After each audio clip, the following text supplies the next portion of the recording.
Hello viewers, இந்த வீடியோவில் நம்ம பார்க்க போகிறது டாப் 3 ஆக்டிங் பற்றி தான் பார்க்க போகிறோம். இதில் தேர்டு பிளேஸ் பிடிச்சது லியோ படத்தில் வர லியோ கேரக்டர், பார்த்திபன் கேரக்டர். இவரை பார்த்திபனும் கூப்பிடுவாங்க. அதாவது இவர் தான் லியோ, ஆனால் லியோ இல்லை, நான் பார்த்திபன் எல்லாரையும் நம்ப வைப்பார். நம்மளே பார்க்குற எல்லோரும் இவர் பார்த்திபன் தான் நம்பிடுவோம். அதுதான். செகண்ட் பிளேஸை பிடிச்சிருக்குது டார்க் நைட் படத்தில் வர ஜோக்கர். ஒரு பைத்தியக்காரன், அதே சமயம் ஒரு கொலைகாரன், ஒரு கில்லர் எப்படி இருப்பான் அப்படிங்கிறத ஒரு நேரமாக ஒரு மனக்குழப்பத்திலே எப்படி இருப்பாங்கிறத அப்படியே காட்டியிருப்பாங்க அந்த படத்தில்.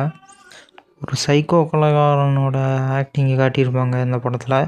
ஃபஸ்ட்டு பிளேஸை பிடிச்சிருக்குது தியரி ஆஃப் எவ்ரிதிங் படத்தில் வர ஸ்டீஃபன் ஹாக்கிங் கேரக்டர். இது உண்மை சம்பவத்தை அடிப்படையாக வச்சுருக்கிறது. ஒரு கை கால்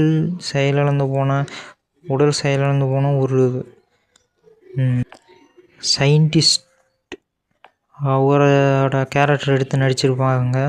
அந்த ஸ்டீஃபன் கேரக்டர் அவ்வளோ சூப்பராக கை கால் வராத ஒரு ஆட்டமே நொண்டி ஆட்டமே நடிச்சிருப்பார். அதுதான் ஃபஸ்ட் ப்ளேஸ் கொடுத்துருக்கோம்.